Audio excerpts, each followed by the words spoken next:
Court बताएगा कि नहीं ममता जी आप गलत है, यहाँ पे मोदी जी का पावर है, वो कर सकती है काम, या मोदी जी आप गलत है, आपका यहाँ बात नहीं चलेगा, ममता बनर्जी का बात चलेगा। यहाँ पे सुप्रीम कोर्ट को बोला गया है गार्जियन ऑफ द कॉन्स्टिट्यूशन और the final interpreter of the constitution. क्यों? सुप्रीम कोर्ट कॉन्स्टिट्यूशन का मीनिंग जो बताएगा उस मीनिंग को सबको मानना पड़ेगा। Why? Because supreme court is the final interpreter of the guardian of the constitution. अगर quorum means the minimum number of members that must be present for the house to commence its business. House, Lok Sabha and Rajya Sabha अपना meetings को continue करे, house को carry on करे, इसके लिए एक minimum number of members का प्रेजेंट रहना जरूरी है। उसी को क्या बोला जाता है? क्वोरम। जैसे कि फॉर एग्जांपल अब हम ट्यूशन पढ़ा रहे तुम लोग क्लास में, तो एक मिनिमम नंबर ऑफ मेंबर्स तो रहना चाहिए ना। हम कुछ नया स्टार्ट करें या कुछ हम पढ़ाई, अब मान लो कोई नहीं आया, अब मान लो 50 बच्चे हैं, 50 में से बोले कि नहीं मिनिमम अगर 5 भी आएगा तो हम क्लास लेंगे, तो 5 क्या हो गया? Quorum, minimum attendance for the class to continue. उसी तरह लोकसभा राज्यसभा का भी क्वोरम है। कितना है क्वोरम? देखो आज हम लोग का सिविक्स का पहला चैप्टर है और फर्स्ट क्लास हम लोग करने वाले हैं, और चैप्टर का नाम क्या है? ICSE class 10 civics, chapter number 1। Chapter का नाम है the union parliament. Union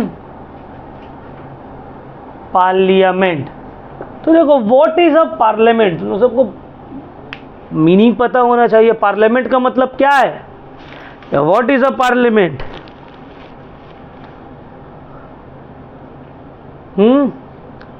parliament is a place where laws are made. हम लोग का कंट्री में लॉज जहां बनता है for the whole country, it is known as the parliament, union parliament.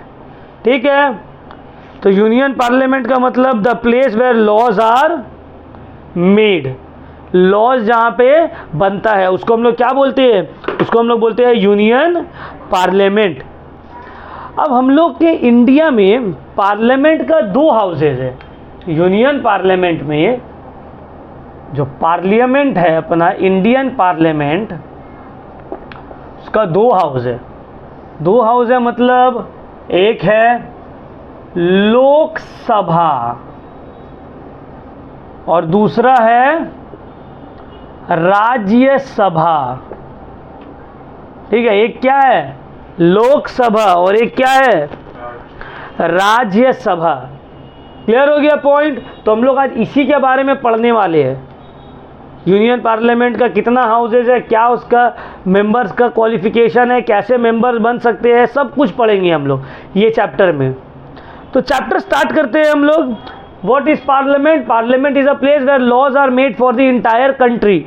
It has 2 houses, that is Lok Sabha and Rajya Sabha. अब देखो हम लोग के इंडिया में फेडरल सेटअप है। इंडिया में हम लोग के कंट्री में फेडरल सेटअप है।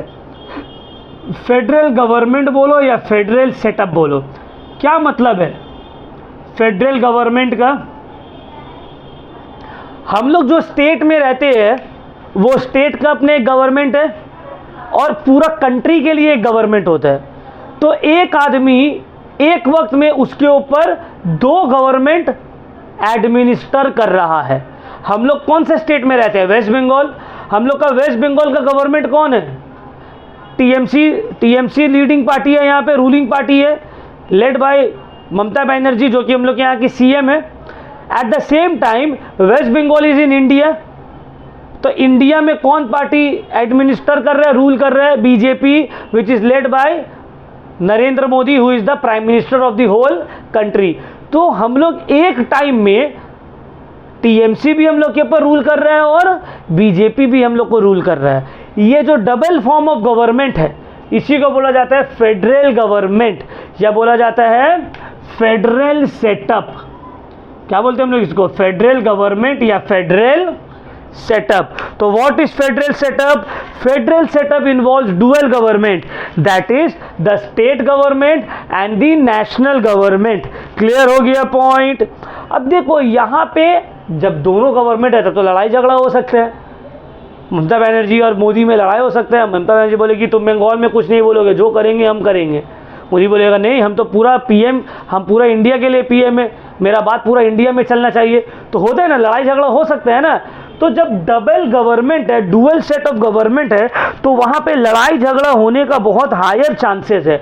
इस वजह से there is a distribution of power, union government या सेंट्रल गवर्नमेंट और स्टेट गवर्नमेंट दोनों के बीच में क्या है, दोनों के बीच में पावर बटा हुआ है, पावर को डिवाइड कर दिया गया है। कौन सा power? Legislative power, executive power, financial powers. कुछ चीज है जहां पे ममता बनर्जी का चलेगा, कुछ चीज है जहां पे नरेंद्र मोदी यूनियन गवर्नमेंट का चलेगा, कुछ चीज है जहां पे दोनों का चलेगा। क्लियर हो रहा है पॉइंट? अगर ये पावर डिस्ट्रीब्यूशन नहीं होगा तो फेडरल गवर्नमेंट में तो काम होगा ही नहीं, लड़ाई होते रहेगा। तो समझ में आ रहा है बात? क्लियर हुआ point? What do you mean bye federal government? Federal government means dual form of government, that is the union government and the state government, where there is a distribution of powers between the government, between both the government. हम लोग India में क्या है? Federal government. Clear हो गया point? समझ में आया? चलो अब हम लोग आगे बढ़ते हैं।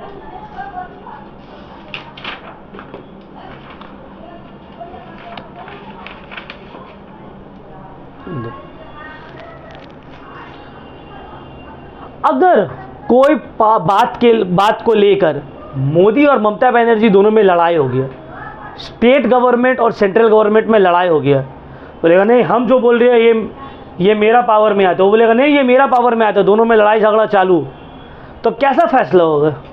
कौन फैसला करेगा कि ये पावर किसका है, इसमें किसका बात चलेगा? कौन बोलो? दी कॉन्स्टिट्यूशन। और कॉन्स्टिट्यूशन को इंटरप्रेट, कॉन्स्टिट्यूशन में डिवीजन ऑफ पावर दिया हुआ है कि क्या इसका है क्या उसका है। अगर कुछ कॉन्फ्लिक्ट अराइज होता है कॉन्स्टिट्यूशन के रहते हुए तो इसको डिटरमाइन करेगा सुप्रीम कोर्ट। सुप्रीम कोर्ट बताएगा कि नहीं ममता जी आप गलत है, यहाँ पे मोदी जी का पावर है वो कर सकती है काम, या मोदी जी आप गलत है आपका यहाँ बात नहीं चलेगा, ममता बनर्जी का बात चलेगा। यहाँ पे सुप्रीम कोर्ट को बोला गया है गार्जियन ऑफ द कॉन्स्टिट्यूशन और the final interpreter of the constitution. क्यों? सुप्रीम कोर्ट कॉन्स्टिट्यूशन का मीनिंग जो बताएगा उस मीनिंग को सबको मानना पड़ेगा। Why? Because supreme court is the final interpreter of the guardian of the constitution. अगर फेडरल गवर्नमेंट में पावर्स को लेकर या कोई भी मुद्दा को लेकर दोनों के बीच में कॉन्फ्लिक्ट होता है, then the supreme court will interpret the constitution and state its decision. इसीलिए देखो बड़ा बड़ा ऑफिसर नेता लोग वो लोग सुप्रीम कोर्ट में नहीं चलते उतना, है ना। पुलिस से इजीली वो लोग काम करवा लेता है, सुप्रीम कोर्ट से नहीं। क्यों? सुप्रीम कोर्ट का अपना प्रोटोकॉल्स है, उसका अपना जो है पावर्स है, वो लोग कोई पॉलिटिशियंस के दबाव में उतना नहीं आता है, जनरली नहीं आता है जजेस लोग। क्लियर हो गया पॉइंट? फेडरल गवर्नमेंट का मतलब समझ में आ गया। एंड सुप्रीम कोर्ट को क्या बोला जाता है? गार्जियन और the final interpreter of the constitution. चलो अब हम लोग आगे बढ़ते हैं। हम पढ़ाए थे तुम लोगों की पार्लियामेंट का दो हाउस है, लोकसभा एंड राज्यसभा। बात तो सही है, लोकसभा एंड राज्यसभा। लोकसभा को अलग अलग नाम से जाना जाता है और राज्यसभा को भी अलग अलग नाम से जाना जाता है। तो पहले हम लोग लोकसभा में आएंगे। लोकसभा को बोला जाता है लोअर हाउस। क्या बोला जाता है? राज्यसभा को अपर हाउस। लोकसभा को बोला जाता है हाउस ऑफ पीपल। राज्यसभा को यूनियन ऑफ स्टेट्स। क्लियर हो गया पॉइंट? ये सब अलग अलग नाम है। तो हम लोग स्टार्ट करते हैं लोकसभा से। लोकसभा और the lower house is the house. दोनों ही का मेंबर्स को हम लोग क्या बोलते हैं? MP, member of parliament. चाहे वो राज्यसभा का मेंबर हो या लोकसभा का मेंबर हो। समझ में आया? नरेंद्र मोदी कहाँ का मेंबर है? लोकसभा या राज्यसभा? प्राइम मिनिस्टर बनने के लिए तुमको एमपी बनना पड़ेगा, लोकसभा या राज्यसभा का मेंबर बनना पड़ेगा। तो श्री नरेंद्र मोदी कहाँ के मेंबर है? लोकसभा के मेंबर है या राज्यसभा के मेंबर है? लोकसभा के मेंबर है। समझ में आया? डॉक्टर मनमोहन सिंह वो कहाँ के मेंबर थे? लोकसभा या राज्यसभा? राज्यसभा। समझ में आया? दोनों में से कोई भी हाउस का तुम मेंबर हो then you can become a prime minister. तो अभी जो हम लोग के करंट पीएम है Narendra Modi ji, he is the MP, member of parliament of Lok Sabha. पहले वाले जो थे doctor Manmohan Singh, he was a Rajya Sabha member. Clear हो रहा है पॉइंट? चलो अब हम लोग पढ़ेंगे लोकसभा में का मेंबर बनने के लिए तुमको क्या करना पड़ेगा। Who can be the member of the Lok Sabha, how can you become the member of the Lok Sabha. To become the member of the Lok Sabha you require a certain qualifications. क्या क्या क्वालिफिकेशन चाहिए लोकसभा का मेंबर बनने के लिए? नंबर 1, पहला qualification, must be a citizen of India, must be a citizen of India. India का तुम सिटीजन रहना चाहिए। अगर तुम यूएस से हो, यूके के सिटीजन हो, बांग्लादेश के सिटीजन हो, श्रीलंका के सिटीजन हो, तुम मेंबर ऑफ लोकसभा नहीं बन सकते हो। Clear point? चलो अब अगर तुम इंडियन सिटीजन हो, उसके बाद और क्या तुमको क्वालिफिकेशन चाहिए? Must be 25 years of age. तुम्हारा उम्र कितना रहना चाहिए? 25 ईयर्स। 25 साल से कम तुम्हारा एज रहेगा तो तुम मेंबर नहीं बन सकोगे। Third, must possess other qualifications.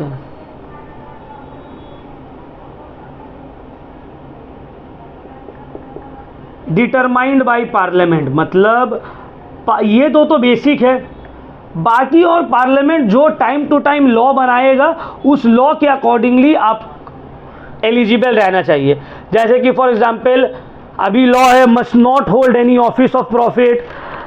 तुम कोई भी ऑफिस ऑफ प्रॉफिट होल्ड नहीं कर सकते हो। ऑफिस ऑफ प्रॉफिट होल्ड करने का क्या मतलब है? ऑफिस ऑफ प्रॉफिट होल्ड करने का मतलब होता है कि तुम कोई और गवर्नमेंट जॉब में नहीं रह सकते हो, कोई गवर्नमेंट एम्प्लॉय तुम और नहीं रह सकते हो। समझ में आ रहा है? अगर तुम एमपी या एमएलए बन रहे हो, you must not do any other government job. मतलब मान लो हम पुलिस ऑफिसर भी और हम एमपी भी है, नहीं तो तुमको पुलिस ऑफिसर से रिजाइन करना पड़ेगा। क्लियर हो रहा है point? He must be of sound mind, पागल नहीं रहना चाहिए। कोई पागल है तो वो एमपी नहीं बन सकता है।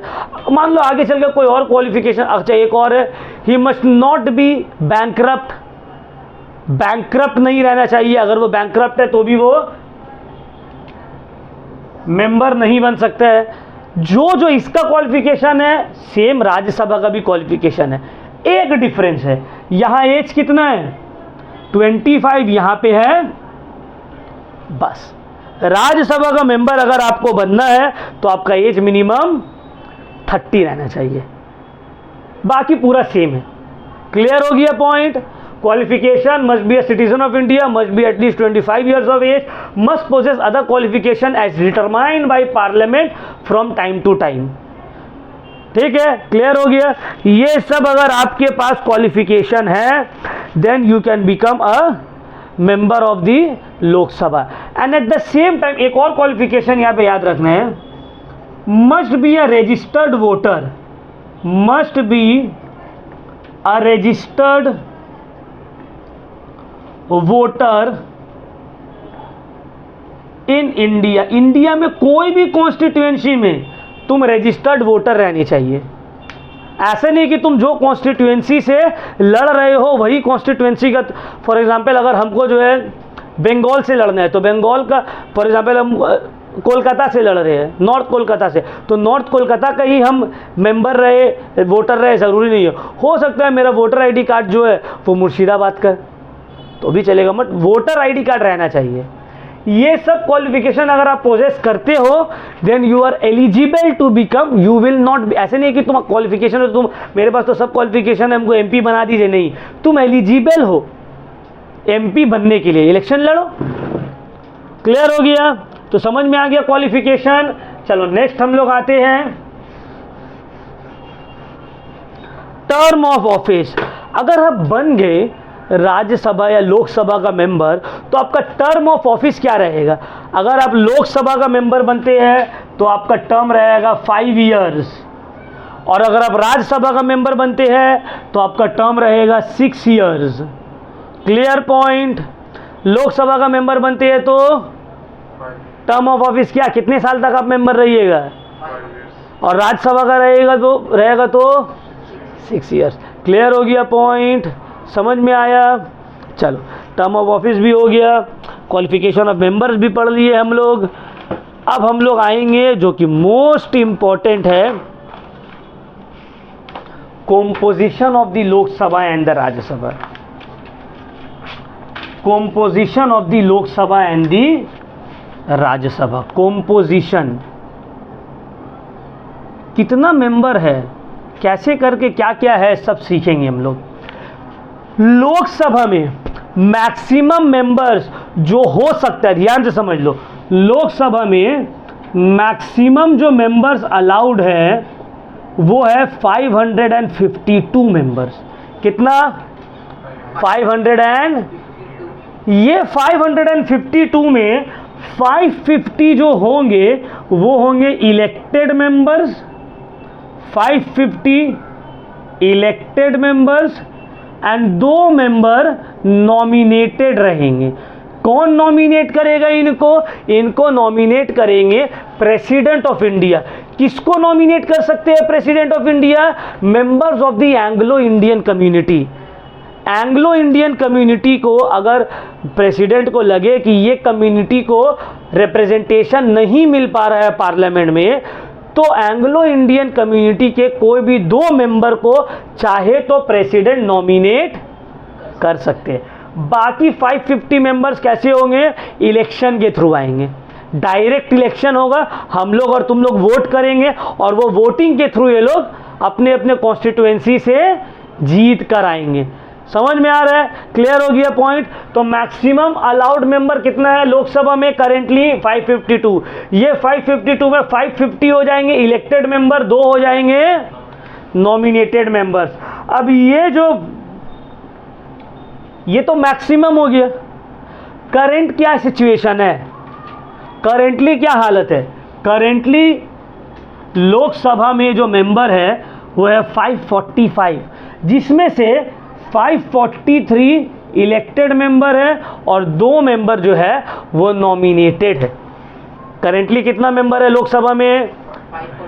मैक्सिमम कितना हो सकता है? ठीक है, अभी करेंटली कितना नॉमिनेटेड मेंबर है? नॉमिनेटेड। कौन नॉमिनेट करेगा लोकसभा में मेंबर्स को? कौन कम्युनिटी का मेंबर्स को नॉमिनेट कर सकता है? क्लियर हो गया? समझ में आ गया ये बात? अब देखो,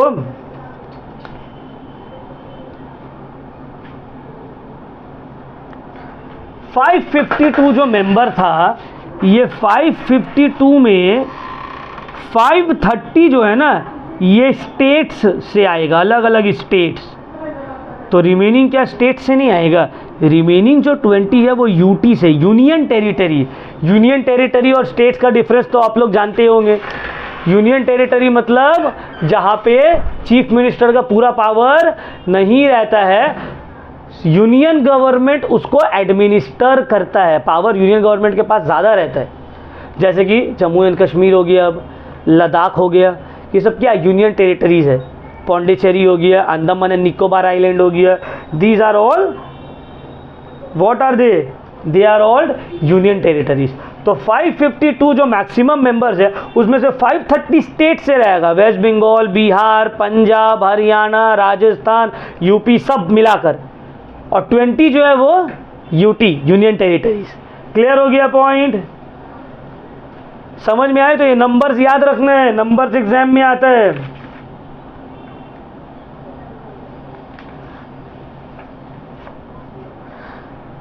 क्लियर? पूरा हो गया? अब देखो, अब हम लोग आते हैं राज्यसभा का कॉम्पोजिशन में, कि राज्यसभा का मैक्सिमम मेंबर्स कितना रहेगा। राज्यसभा में क्या बोला गया है?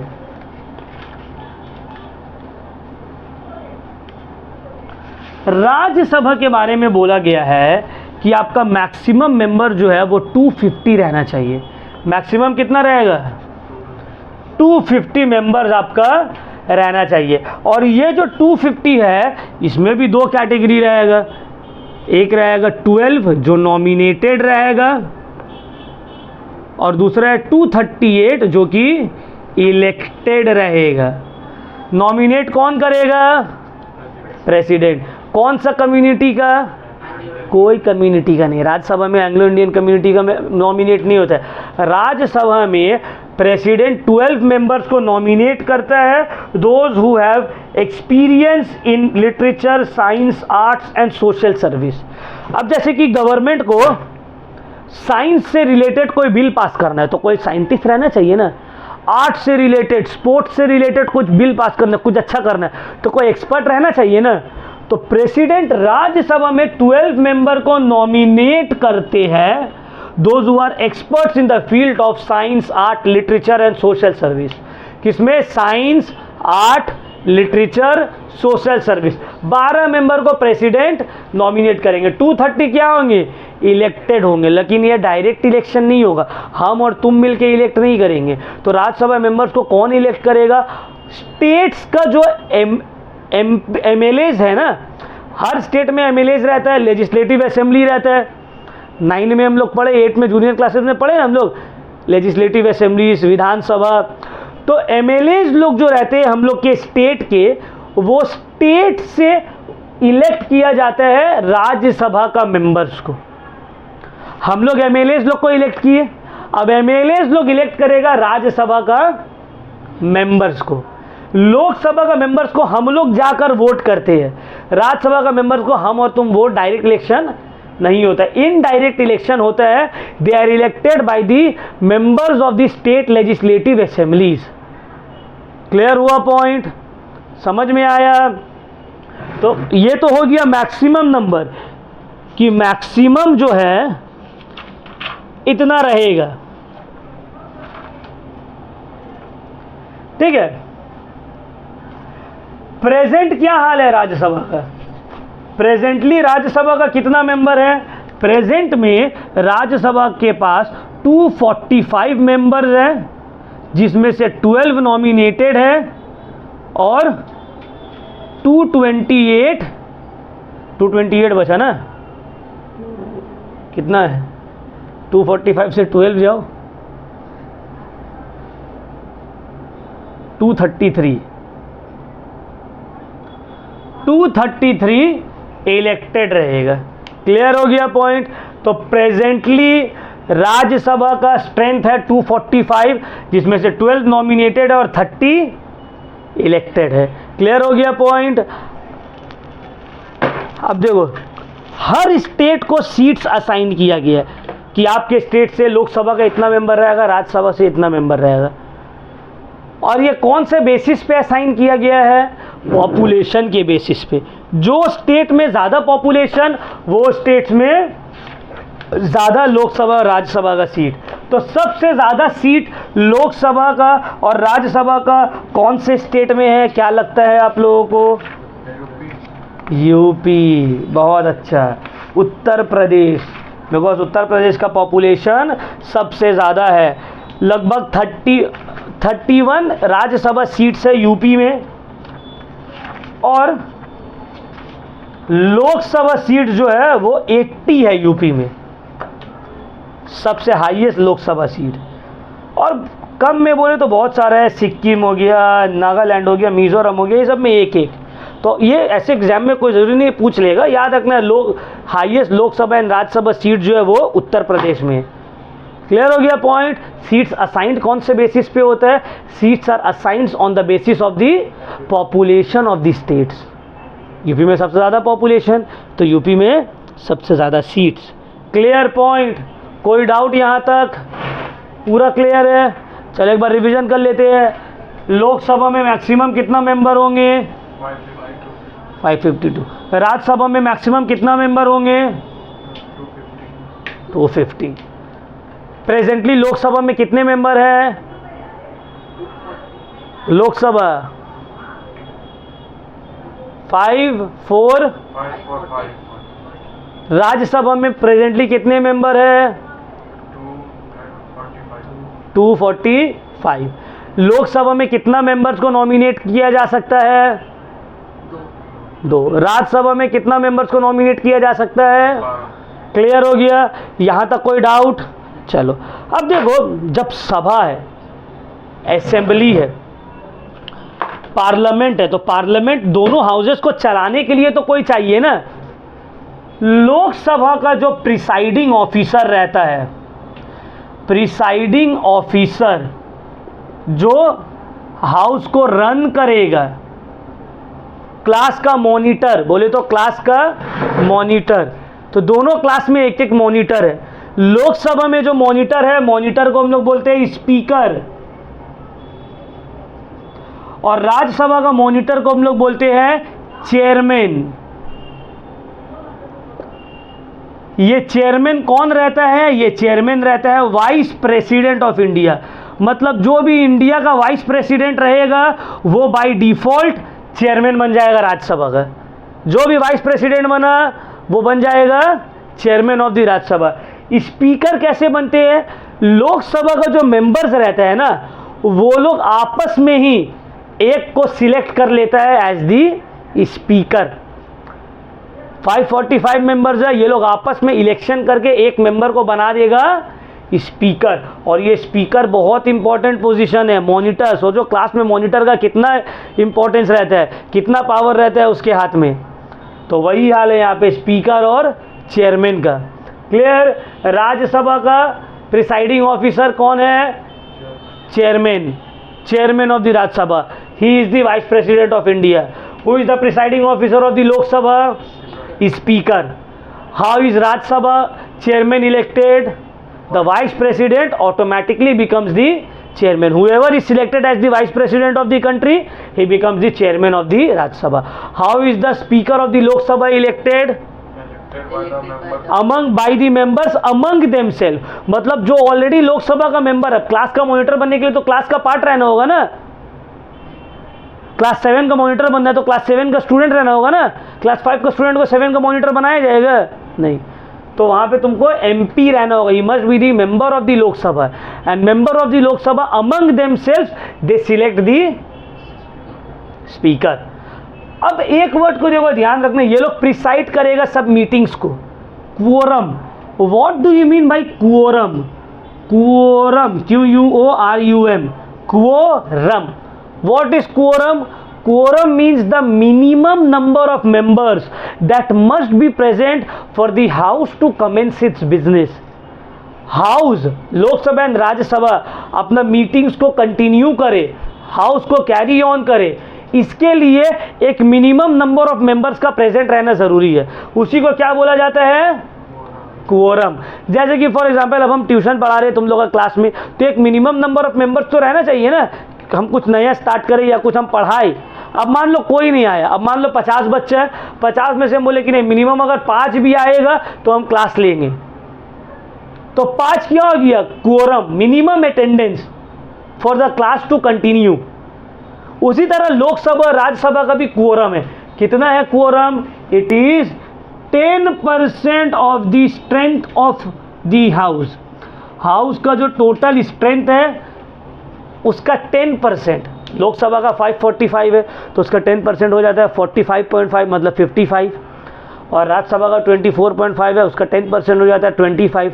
तो मतलब अगर लोकसभा में 25 आदमी प्रेजेंट है, सॉरी 55 आदमी प्रेजेंट है, और राज्यसभा में 25 आदमी प्रेजेंट है, तो हाउस अपना बिजनेस कैरी ऑन करेगा। मान लो किसी दिन 50 आदमी आ गया तो स्पीकर बोलेगा छुट्टी, जाओ सब, ट्यूशन छुट्टी, आज क्लास नहीं होगा। क्लियर हुआ पॉइंट? तो quorum means the minimum number of members that must be present for the house to commence its business. It is 10% of the total strength of the house. That is for the Rajya Sabha it is 25 and for the Lok Sabha it is 55. Clear हो गया point? कुछ doubt इसमें? सब पढ़ा रहे, समझ में आ रहा है ना? जो एकदम हम नॉर्मल लैंग्वेज में बोर्ड में समझा रहे, बुक से रीड कर करके तुम लोग को नहीं बता रहे। ठीक है, चलो। तो नेक्स्ट हम लोग पढ़ते हैं स्पीकर का पोजीशन, स्पीकर का जो पोजीशन है लोकसभा में बहुत इंपॉर्टेंट है। बोला ना क्लास का मॉनिटर है, उसका बहुत इंपॉर्टेंस है।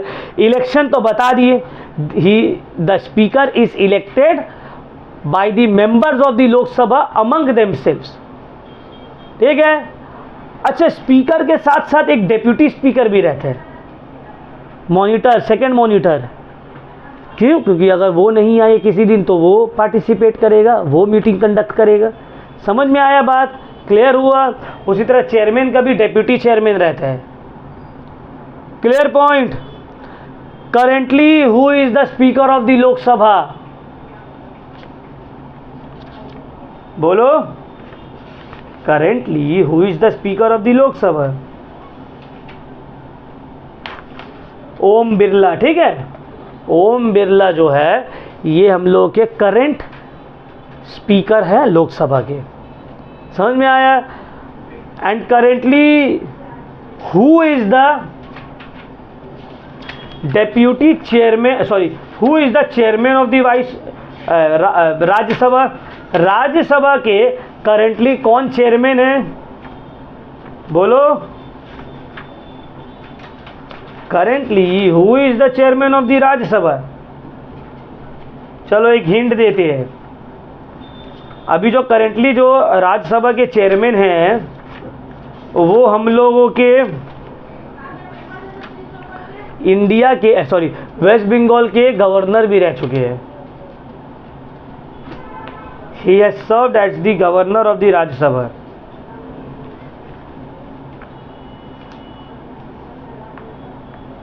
बोलो,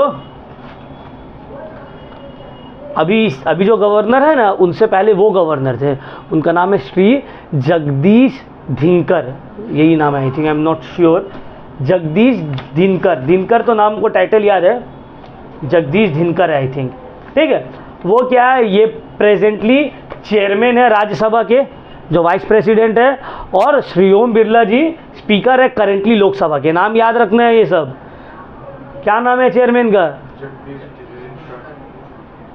क्या नाम है स्पीकर का? Om Birla.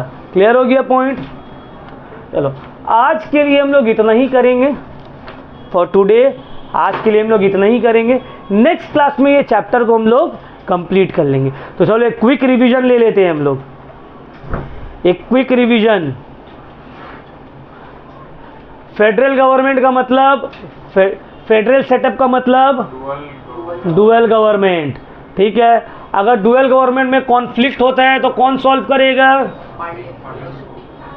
Supreme court. Supreme court को क्या बोला जाता है? ऑफ कॉन्स्टिट्यूशन, या फिर फाइनल इंटरप्रेटर ऑफ कॉन्स्टिट्यूशन। बहुत अच्छे। पार्लियामेंट का कितना हाउस है? लोकसभा एंड राज्यसभा। लोकसभा को और क्या क्या नाम से जाना जाता है? और हाउस ऑफ द पीपल।